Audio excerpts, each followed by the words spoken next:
nevjerovatan osjećaj. Ajde ja da napravim tu uvodnu reč, pošto sam neka sredina ovdje. Stvarno, u trenucima pomisliš da jednostavno ne može se popneš ovdje, jer mora se fokusiraš i na gdje gaziš i na kamenje koje se odralja, a pritom nismo ni znali put ovdje do vrha, to jest koliko ja vidim ovdje je možda par ljudi bilo samo pred nas, po suvenirima koji su ostavili ovdje. Nevjerovatan osjećaj. Jovice, kako tebi izgleda ovaj uspon do ovog vrha? Pa, po prvi put sam osjetio onako baš teškoće u grudima i disanje onako, ali malo prije smo pričali koliko čovjek mora da vodi računa, da bude strpljiv i baš lagano da se kreće, jer svaka aktivnost zahtijeva baš veliki napor. A povrh svega pričali smo i koliko treba da poštujemo više planinu. Ja možda nisam od početka, možda sam na neki način i podcijenio Himalaja, ali tek sad shvatam dubinu i poentu i koliko mora čovjek da respektuje sve ovo i da bude pažljiv. Kažem opet, ajde, kako sam se približavao, opet mi je nekako lakše bilo i ovdje ovaj posljednji deo je malo, ima i par tehničkih detalja, pa sam morao tu onako baš da vodim računa, jer jedna greška možeš da se odeš dole provalije. Aco, krenuli smo u kratkim majicama, evo nas sad ovdje u jaknama i nije baš prijatno. Čekamo da završimo ovaj razgovor i da brzo se spustimo dole. Kako tebi izgleda ovaj uspon i... Pa ja sam onako dosta sretan što ovako kad pogledam okom ne postoji neko veće brdo, jer ja mislim da bi Jovica se čim ga vidi popeo na njega, a samim tim bi morali i mi. Tako da je dobro što je ovako ispalo, da penjanje kao penjanje jako teško meni, pošto ne znam, zadnjih 100 metara 5 koraka i odmor. Pred kraj je, kao što kaže Jovica, tehnički jako teško, pogotovo nama koji nismo nikad planinarili, niti smo se bavili tom vrstom sporta. Patike, ne znam uopšte da li su nam predviđene za ovako nešto, za ovu vrstu terena. Na kraju veliko stenje po kome treba bukvalno da se vendra, da se malterne ide u neku alpinistiku, ali kad priđeš malo bliže vrhu i ostane ti još tih zadnjih 20-30 metara, onda valjda i adrenalin uradi svoje, pa to sve ide nekako lakše. Jovice, evo nas 4-5 dana pred trku. Ovo je možda posljednji najveći uspon na koji idemo. Trka se odvija do najviše visine, do 5300 metara. Koliko misliš da će ti začeti ovih sat vremena boravka na ovoj visini? Pa siguran sam da hoće. Čini mi se svakim danom da postajem nekako sve sigurniji da mogu da završim ovu trku. Ne znam, do pre par dana nekako baš sam imao neke negativne misli, u smislu nešto mi je govorilo da nisam ja sazreo za ovako nešto, ali sad otprilike uz vašu pomoć i kako smo napravili fin plan i nekako koliko mi vaše prijateljstvo znači, nekako sam baš onako srećan i čini mi se da to sve i polazi iz te neke psihologije i glave i mentalne pripreme, ali kao što smo pričali, svakako će značiti ovo što provodimo vreme na visini koja je iznad onoga što će da bude na samoj trci. Baš malo pre mi se desila čudna stvar, nešto smo sinoć loše spavali, sva trojica, i malo pre posle doručka sam zaspao na neki bukvalno 10 minuta. Tu sam baš neke snove, fine sanje, sam baš bio srećan, ispunjen i malo pre kad smo došli ovdje, kad sam se popeo ovdje, kao neka jeza me podilazi sve vrijeme. Tačno imam osjećaj kao da mogu sebe da vidim na cilj, kao da sam vizualizovao i vidim negdje da bi mogao ovo da završi. Eto, ne znam, vi me pratite ovih dana tu i prilike ste mogli vidjeti kako sam... Pa ono što bi ja mogu da kažem jeste da jutro se mogu osjetiti vidno neka nije ni strah otkud znam, ono, vjerojatno to iz tog poštovanja, pa jer svakih 100 metara ovdje, vidjeli smo jučer 5300, 400 nam je bilo sasvim u redu, ali svaki metar kako smo ono pomerali tu neku granicu, pošto nam je svima prvi put da, pritom niti smo planinari, ovim putem se izvinjavamo svim planinarima. I poštujemo ih, ono, da. Sad smo tek negdje uvidjeli šta uopšte to znači prići 6000 metara i koliko je svaki korak težak, ali vidno se mogao osjetiti strah. Ja mislim da samim tim što smo se popeli na ovu visinu, barem ja, ali vidim sad i po Jovicinoj priči, da se osjeća vidno neko rasterećenje, neko oslobođenje, kao da smo skinuli neki teret sa sebe, kao da će sad jednostavnije biti, ne znam ono šta vas dvojica mislite. Ja samo jednu rečenicu da kažem prije nego što Aca kaže svoje. Kažem još jednom, baš malo prije sam rekao da može se to delovati smiješno, no ljudima koji se bave visokogorstvom i planinarenjem i alpinistikom, 6000 metara, ajde, to je ništa. Ali u principu ovo je nešto novo za nas, pogotovo što ja recimo takav sam po prirodi, nekako sam nestrpljiv i bukvalno trčkaram i stalno brzo hodam, nemam to neko iskustvo. I kažem ovom prilikom, stvarno imam veliko poštovanje za sve te ljude koji su uspjeli da popnu tako neke velike vrhove preko 6000, 7000, 8000. Tako da ja kažem veliki respekt i baš što kaže, tek smo sad uvidjeli koliko smo stvari mi još, koliko stvari treba da učimo i koliko stvari treba da poštujemo planinu, jer ova planina, kako smo jučer konstatovali, ne zavisi to ništa od nas, mi smo tu to je sve do nje, kako ona odluči tako će da bude, tako će da bude na trci. Ako Himalaja, ako planina odluči da ja ne završim, ja je neću završiti.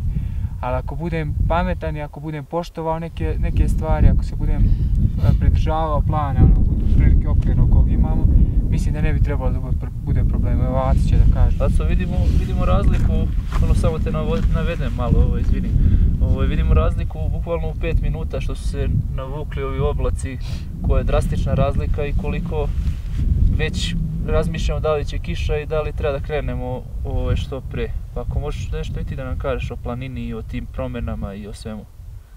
Pa ja još nisam nikad iskusio, da kažem, neku veću promjenu. Nisam ni bio nikad na planini nešto puno, pa nisam imao prilike na sreći da tako nešto iskusim, ali mislim da kad bi nas ovdje uhvatila neka kiša da bi bilo jako teško da siđemo, jer je ovo neko stenje nije nešto klizavo, ali mnogo se siparka.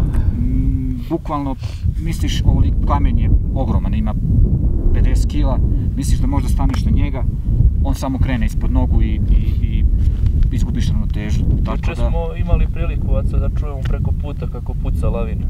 Da, pa ne znam, ovaj deo, mi smo birali kao da idemo nekim blažim putem, međutim i taj blaži put, ja sam napravio neku grešku u proračunu i otišao sam previše levo i odjednom mi uhvatila panika jer, ne znam, trebao sam da napravim 3 koraka samo da se vratim, nisam imao nigdje da stavim ruke, nigdje da se oslonim, uhvatio me strah. Ako stanem da se ta zemlja ispod mene i kamenje odroni i ne znam šta bi uradio. Vjerovatno bi krenuo da se klizam niz liticu, tako da treba dobro svaki korak da se izračuna, opet za to treba dosta veliko iskustvo koje mi nemamo. Evo ja bih htio još da kažem, poznajem Jovicu, nekih, pa koliko već, 5 godina, 4 godine. 4 godine kažem. Mogu da kažem da je, da li boravkom u planini, da li ovim ultramaratonima, preživeo poprilično veliku transformaciju, jer je, kao što je sam rekao, bio brz, nestrpljiv, onako temperamentan, mislim da je temperamentan on je temperamentan u poslu i to je dobra stvar, ali ovdje ipak treba čovjek malo da pogne glavu i da gleda korak ispred sebe. Ono što bih dodao ja ovdje jeste da, mislim, nebitno da li čovjek ide 3000, 4000, mislim da svako treba da dođe na neko ovakvo mjesto, jer kao što kažu, ima jedna azijska poslovica, kaže da čovjek u gradu ima 100 lica, a u planini samo 1. Ishodno tome mislim da teško će čovjek naći sebe dole na 3000 metara. Mislim da je ovo prava stvar. Ne znam šta ti misliš. Pa da, slažem se. Mislim da će nam svakako ovo na neki način će nas promijeniti će život. Sigurno ovo ćemo pamtiti. Baš i Coa je komentarisao da ćemo ovo, koliko god nama delovalo, evo sad pričamo neke stvari, nebitno. Bilo je tu i problema i naći pare i doći ovamo i milion nekih prepreka kako sve organizovati, ali kažem opet konstatovali smo da ovo nema šanse, ovo ima da pamtimo ceo život. Samo ovo je nešto, ja ne mogu da opišem riječima, totalno je druga dimenzija. Znači, ovdje čovjek mora da dođe da bi doživio. Svaka priča je priča.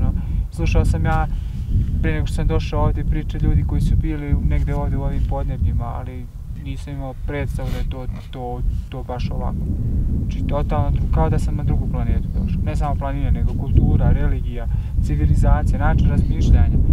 Sve je drugačije.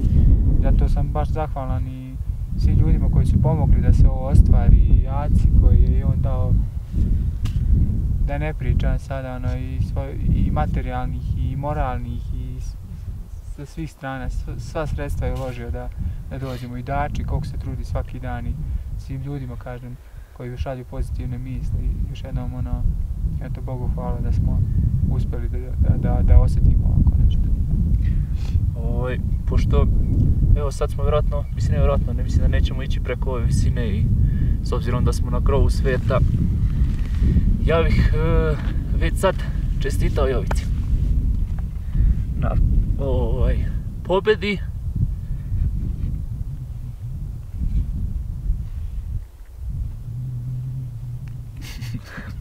Nemoj, brate, sve je to dobro.